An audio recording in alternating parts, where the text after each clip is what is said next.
नमस्कार दोस्तों, जय माता दी। आज मैं आपको वैशाख अमावस्या की व्रत कथाएं सुनाने जा रही हूँ।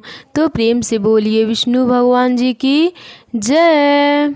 पौराणिक कथाओं के अनुसार प्राचीन काल में धर्मव्रत नाम का एक ब्राह्मण हुआ करता था। यह ब्राह्मण बहुत ही धार्मिक प्रवृत्ति का था। वह व्रत उपवास करता और ऋषि मुनियों का आदर करते हुए उनसे आज्ञा ग्रहण करता था। एक बार ब्राह्मण ने किसी महात्मा के मुख से सुना कि कलयुग में भगवान विष्णु के नाम स्मरण से ज़्यादा पुण्य किसी भी कार्य में नहीं है। अन्य युगों में जो पुण्य यज्ञ करने से प्राप्त होता है उससे कई अधिक पुण्य फल इस घोर कलयुग में भगवान का नाम सुमिरन करने से प्राप्त होगा। धर्मव्रत ने इसे आत्मसात कर लिया और सांसारिकता से विरक्त होकर सन्यासी लेकर भ्रमण करने लगा। एक दिन भ्रमण करते करते वह मृत्युलोक जा पहुँचा। वहाँ धर्मव्रत के पितर बहुत कष्ट में थे।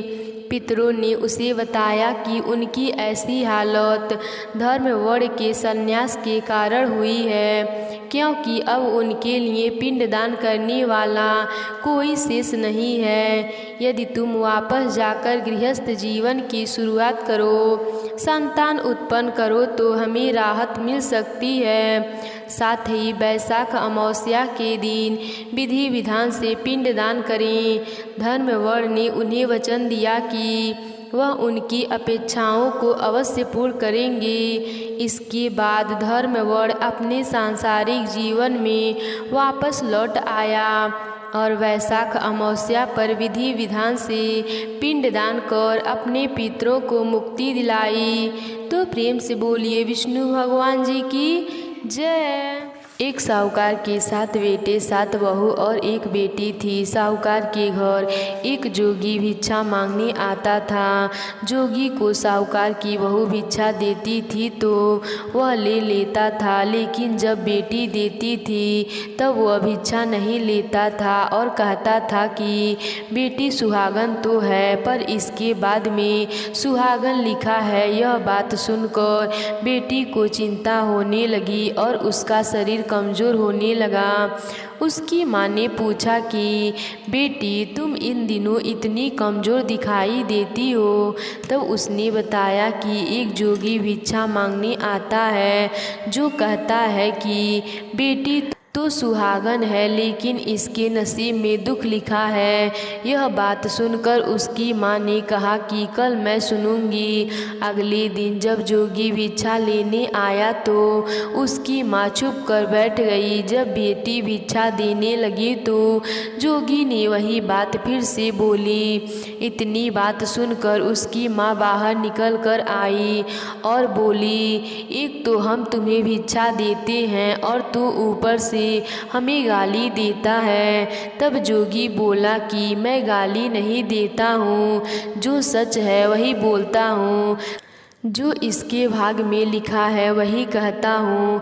माँ ने जोगी से कहा कि तुम्हें यह पता है कि इसके भाग्य में दुख लिखा है तो यह भी बता दो कि यह कैसे दूर होगा। तब जोगी बोला कि 7 समुंदर पार एक सोना धोवन रहती है जो सुमति अमावस्या का व्रत करती है। अगर वह आकर अपना फल दे दे तो इसका निवारण हो सकता है, नहीं तो विवाह है तो होते ही इसके पति को सर्प डस लेगा। यह बात सुनकर माँ बहुत रोने लगी और सोना धोवन की तलाश में जाने लगी। चलते चलते रास्ते में तेज धूप पड़ने लगी तो साहूकारनी एक पीपल के पेड़ के नीचे बैठ गई। उस पीपल के पेड़ पे एक गरुड़ पक्षी का घोंसला था जिसमें गरुड़ का छोटा बच्चा था। साहूकारनी को घोंसले के पास एक सर्प जाता दिखाई दिया तो उसने उस गरुड़ के बच्चे को बचाने के लिए उस सांप को मारकर डाल के नीचे रख दिया।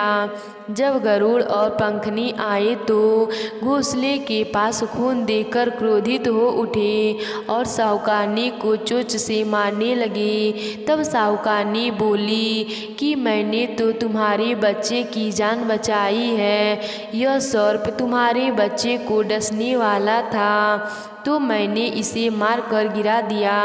गरुड़ ने सर्प की ओर देखकर कहा, तुमने हमारे बच्चे की जान बचाई है, अब तुम्हें जो मांगना है मांगो। तब साहूकारनी बोली कि मुझे 7 समुंदर पार सोना धोवन के घर छोड़कर आओ।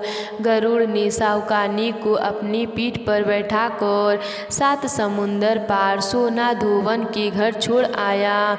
वहां जाकर साहूकारनी ने सोचा कि सोना धोवन को कैसे राजी किया जाए। सोना धोवन के 7 बेटे बहू थे। उसकी 7 बहुएं काम को लेकर रोज लड़ाई करती थीं और काम भी नहीं करती थीं। रात को जब सो जाते तो साहूकारनी सोना धोवन के घर जाती और घर का सारा काम करती। गायों को नहलाती, घर की सफाई करती, रसोइया का काम करती, चौका बर्तन करती, आटा पीसती, कपड़े धोती, पानी भरती और दिन होने से पहले चली जाती। बहुएं सोचती कि यह सारा काम कौन कर रहा है, लेकिन कभी एक दूसरे से पूछती नहीं कि यह सारा काम कौन कर रहा है। एक दिन सोना धोवन ने अपने बहुएं से पूछा कि आजकल लड़ती भी नहीं हो, काम भी ठीक कर रही हो। तो बहुएं ने कहा कि सासू जी, काम तो हमें ही करना पड़ता है, चाहे हम लड़ कर करें या राजी से करें, इसीलिए लड़ाई करने का क्या फ़ायदा। सोना धोवन ने सोचा कि आज देखा जाए कि कौन सी बहू काम करती है, और वह रात को सोई नहीं। उसने देखा कि रात को एक स्त्री आई और पूरा काम करके जाने लगी। तो सोना धोवन ने बोला कि तुम कौन हो और तुम्हें ऐसी क्या ज़रूरत है जो तुम इतना काम कर रही हो। साहूकारनी ने कहा कि ज़रूरत है तभी तो इतना काम कर रही हूँ। सोना धोवन ने पूछा कि तुम्हें क्या चाहिए। साहूकारनी बोली कि पहले मुझे वचन दो तब बताऊं। सोना धोवन ने वचन देकर कहा कि अब बताइए। साहूकारनी बोली कि मेरी बेटी के भाग्य में दुख लिखा हुआ है, इसीलिए आप चलकर उसे सुहाग दें और सोमवती करें। सोना धोवन अपने बेटे बहू से बोली कि मैं तो साहूकारनी के साथ जा रही हूँ, यदि पीछे से तुम्हारे पिताजी खत्म हो जाएं तो तेल घी के कूप में डालकर छोड़ देना। फिर दोनों जनी साहूकारनी के घर चली जाती हैं। साहूकारनी की बेटी का विवाह होने लगा। दूल्हा फेरे में बैठ गया। सोना धोवन दूल्हे के घुटने के पास कच्चा करवा रखा, उसमें दूध डाला और तात का तार लेकर बैठ गई। थोड़ी देर बाद सांप दूल्हे को डसने के लिए आया।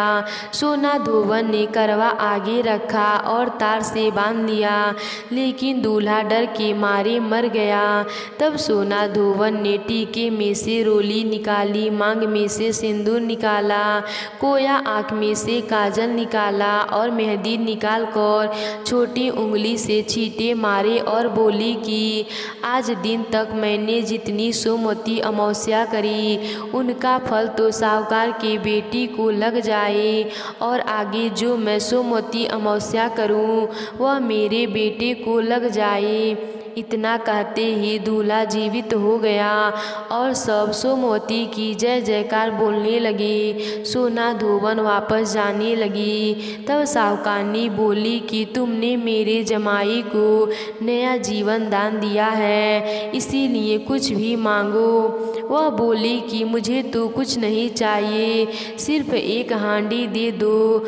वह हांडी लेकर चली जाती है। रास्ते में सोमवती आती है तो हांडी का 108 परिक्रमा लगाकर पीपल के पेड़ के नीचे गाड़कर घर आ जाती है। घर आकर देखती है तो उसका पति मरा हुआ तेल और घी के रूप में पड़ा है। तब वह टीके में से रोली निकाली, मांग में से सिंदूर निकाला, कोया में से काजल निकाली, नूबा में से मेहंदी निकाल कर चिटकी उंगली से छींटे दिए और बोली, मैंने जो रास्ते में सोमवती की है उसका फल मेरे पति को लग जाए। इतना कहते ही उसका पति उठकर बैठ गया। घर का ज्योतिष आया और बोला कि जजमान, सोमवती अमावस्या का तो मेरा क्या है, तो दक्षिणा दे। सोना धोबन बोले कि मुझे तो सोमवती रास्ते में आई थी तो कुछ भी नहीं किया, जो कुछ भी किया था वह सब पीपल के पेड़ के नीचे गाड़ दिया। ज्योतिष ब्राह्मण ने जाकर खोद कर देखा तो 108 और 13 सोने के चक्कर मिले। ज्योतिषी ब्राह्मण सबको घर ले आया और बोला कि ऐसी फेरी की है और मुझसे बोल दिया कि कुछ भी नहीं किया है। सोना धोबन बोली, यह तो तुम्हारे भाग्य से ही हुआ है, इसीलिए इसे तुम ही ले जाओ।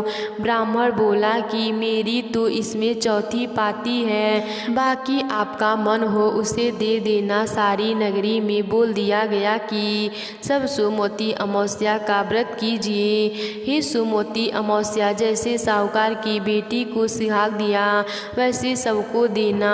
सोमवती अमावस्या की कहानी कहने वाले, कहानी सुनने वाले, हामी भरने वाले सबके पूरे परिवार को सुख देना। तो प्रेम से बोलिए सोमवती अमावस्या की जय, शिव जी की जय। एक ब्राह्मण और एक ब्राह्मणी थे। वे दोनों भगवान के भक्त थे।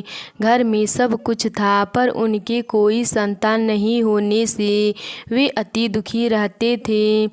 एक दिन अपनी स्त्री से वन में तपस्या करने जाने के लिए कहा और भगवान पर भरोसा करके वन में चला गया। जंगल में जाकर तप करने लगा।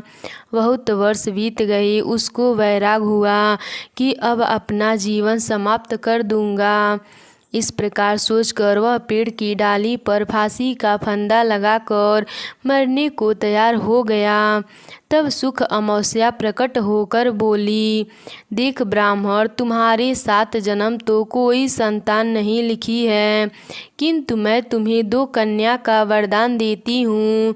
एक का नाम अमावस्या और दूसरी का नाम पूनम रख देना। तेरी स्त्री को कहना कि अमावस्या का व्रत या उपवास करे। अमावस्या के दिन 1 कटोरी चावल भर उस पर दक्षिणा रखकर किसी मंदिर में रखना। ऐसा 1 साल तक करना। 1 कटोरी चावल सहित दान करते रहना। ब्राह्मण घर आया, अपनी स्त्री को बताया और अमावस्या के दिन ब्राह्मणी ने व्रत रखा। कुछ दिन बाद उसकी 2 कन्या हुई। तब उसने एक का नाम अमावस्या और दूसरी का नाम पूनम रखा।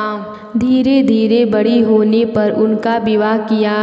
बड़ी बहन अमावस्या धार्मिक थी, जबकि छोटी भगवान की बिल्कुल ही नहीं मानती थी। बड़ी के घर में तो सब सुख समृद्धि था, पर छोटी बहन पूनम के दुख का पार नहीं था। जब बड़ी बहन अमावस्या को छोटी के बारे में सब मालूम हुआ कि उसकी बहन दुखी है, तब अमावस्या गाड़ी भरकर सामान लेकर गई और छोटी बहन को दिया और कहा, बहन पूनम, सुख अमावस्या का व्रत तुम भी करो और पूजा करके उपवास करो, जिससे तुम्हारे घर में सुख समृद्धि का भंडार भरेगा। 1 साल तक चावल का कटोरा भरकर सदक्षिणा दान करना। पूनम ने ऐसा ही किया। कुछ दिनों बाद उसके भी घर में धन धान्य और संतान को वृद्धि होने लगी। इस प्रकार जो भी सुख अमावस्या का व्रत आदि विधि पूर्वक करेगा, उसके घर में सुख समृद्धि का भंडार माँ सुख अमावस्या पूर्ण करेंगी। तो प्रेम से बोलिए सुख अमावस्या की जय।